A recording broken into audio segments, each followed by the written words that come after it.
पिछली वीडियो थी डायग्राम की डाइजेस्टिव सिस्टम के मतलब आपको पता चल गया होगा जिन लोगों ने ये देखी है। और डायग्राम कल था। अब हम ज़रा स्टेप बाय स्टेप करके उसका उसका वजाहत करने लगे। तो एलिमेंट्री कैनाल एक ट्रैक होता है जो खाने से लेकर एनस तक, इसको एलिमेंट्री कैनाल कहते हैं। दूसरा था स्पोर्ट्स आर्गन, यानी कि ऐसे अज़ा जो डाइजेशन में मदद करते हैं। तो फर्स्ट ऑफ ऑल हम देखेंगे कि पहले खुराक हम कहाँ से लेते हैं। मुंह से लेते हैं। तो मुंह में क्या होता है? टीथ होता है, सलाइवा होता है और टंग होती है।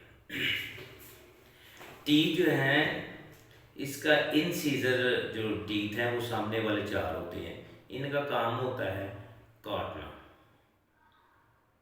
ठीक है। और जो कनाइन होते हैं साइड साइड की तरफ दोनों नोक वाले, इसको कनाइन कहते हैं। ये टीयर के काम आते हैं, जैसा कि चीरना, फाड़ना। अब प्री मोलर जो हैं ये चबाते हैं खुराक को, और मोलर जो हैं वो सलाइवा में खुराक को मिक्स करते हैं।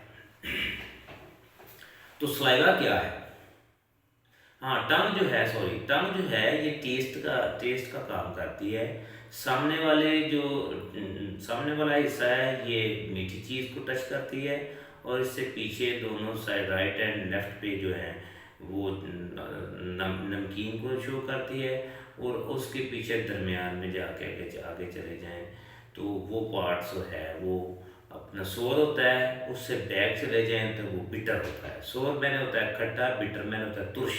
और इसके सबसे आखिर में जो पार्ट होता है वो तीन चीज़ों का टेस्ट लेता है: अदरक, लहसुन और प्याज। ये है फंक्शन टोंग के। अब क्या हुआ कि जब सलाइवा में खुराक को डिजॉल्व, सलाइवा में क्या होता है? सलाइवा जो है वो 90% वाटर होता है, और 1% उसमें मिनरल्स होते हैं, और सोडा बाइकार्ब होता है, और टाइलिन एमाइलेज होता है, और लाइसोजाइम होता है। लाइसोजाइम क्या है? लाइसोजाइम एक एंटीबैक्टीरियल लुआब है। ये खुराक पे अगर बैक्टीरिया आ जाए तो उसको किल करता है। और जो टाइलिन एमाइलेज है ये कार्बोहाइड्रेट्स को, जो कॉम्प्लेक्स फूड हम खाते हैं, कार्बोहाइड्रेट को 70% वो सलाइवा डिजॉल्व करता है। उसके बाद क्या करता है कि ये एसोफेगस खुराक वाली नाली है, ये जनाबे वाला सिर्फ काम क्या करती है, ये माउथ से खुराक को स्टमक तक पहुँचाती है, यानी कि माउथ से खुराक को मुंह तक लेके जाती है। और किस तरीके से लेके जाती है? ये कंट्रैक्ट और रिलैक्स होती है। कंट्रैक्ट में होता है सुकड़ना, और रिलैक्स में होता है फैलना। जो ही खुराक इसोफेगस में जाती है तो खुराक का जो लुकमा है उसके वजन से मसल जो है वो रिलैक्स होता है, और ऊपर से कंट्रैक्ट हो जाता है। इसी तरह फिर रिलैक्स होता है, फिर कंट्रैक्ट, इसी तरह जाकर मैदे में वो चली जाती है खुराक। अब मैदे में जब खुराक जाती है तो मैदे में क्या होता है? मैदे में एक तो HCl होता है, हाइड्रोक्लोरिक एसिड, नमक का तेजाब, और एक पेप्सिन होती है जो कि एंजाइम है। ये गैस्ट्रिक जूसेस हैं, HCl है और पेप्सिन है और रीनाइन। तो जब खुराक हमारी मैदे में जाती है तो वो HCl जो है, HCl खुराक को हज़म तो नहीं करता लेकिन हज़म करने में मदद देता है। HCl का काम है ये भी बैक्टीरिया, फंगल और वायरस को किल करता है, और उसके बाद पेप्सिन को स्टिमुलेट करता है।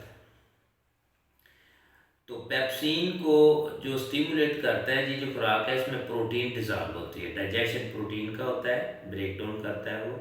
तो पेप्सिन जो है ये 90% प्रोटीन जो है ये स्टमक में डिजॉल्व होती है। उसके बाद जो खुराक जाती है पाइलोरस पॉइंट पे, पाइलोरस पॉइंट पे जो खुराक जाती है, ये जो मैदे में खुराक है, जैसा कि कार्बोहाइड्रेट से 70% मुंह में डिजॉल्व हुई और मैदे में बाकी रह गई कार्बोहाइड्रेट 30%, और पेप्सिन जो है वो 90% स्टमक में डिजॉल्व, तो 10% प्रोटीन रहेगी, बाकी फैट जो है वो 100% है। ठीक है। इस तरह इस खुराक को हम कहते हैं बोलस, बोलस का नाम देते हैं मेडिकल में। और जब ये खुराक उधर पाइलोरस पॉइंट पे बाइल जूसेस जो है, लिवर जो है बाइल जूसेस वो देता है, तो उससे फैट जो है 95% फैट जो है वो हजम होती है। और जो लबलबा है ये ट्रिप्सिन देता है, उसके बाद एमाइलेज और लाइपेज, ये तीन एंजाइम जो हैं ये लबलबा देता है। तो जो लाइपेज है, जो बकिया 5 बचती है, वो लाइपेज जो है उसको डिज़ोल्व करता है और लिपिड्स को। और जो एमाइलेज है, जो 30% बचती है बाकी वो कार्बोहाइड्रेट्स, वो एमाइलेज उसको डिज़ोल्व करता है। ठीक है। आगे ट्रिप्सिन है, जो 10% वो प्रोटीन बची है, उसको ट्रिप्सिन जो है ना वो पेप्सिन को डिज़ोल्व करती है। इस तरह जो खुराक है, डाइजेस्टेड फूड है, वो छोटी आंत में चले जाती है। छोटी आंत में विलाई होते हैं, विलाई उंगलियों की तरह होते हैं, विलाई होते हैं। ऊपर वाली खुराक जो है वो ऊपर हिस्से में स्टोर होती है, और निचले खाने में जो है ना वो जो बड़ी आंत के लिए तैयार होती है वो खुराक है। ऊपर वाले हिस्से में खुराक क्या है, एक तो अमाइनो एसिड है, और दूसरा वो ग्लूकोज है, और तीसरा ग्लिसरॉल है। तो ये खुराक जो है बॉडी ऑब्जर्व करता है अपने में, तो उससे एंजाइम जो है ये ब्लड में शामिल होकर लिवर को एंजाइम देती है। और बकिया जो बचती है वो जनाबे वाला बड़ी आंत में चली जाती है। बड़ी आंत में इकोलाई बैक्टीरिया होते हैं, वो इस खुराक को, हजमशुदा खुराक को गाल साड़ कर अपनी खुराक हासिल करते हैं, और इसके इव्स हमें विटामिन B12 देते हैं, जो कि लिवर को एंजाइम की पोर्टर वेन के जरिए मिल जाती है। तो जो बकिया वो वेस्ट फूड है, वो हम एक्सक्रीट कर देते हैं एनस के जरिए। ये था डाइजेस्टिव सिस्टम का सिंपल सा, मैंने एक शॉर्ट लफ्ज़ों में आपको पंजाबी में और उर्दू में बताया ताकि आम आदमी भी समझ सके। खुदा हाफिज़।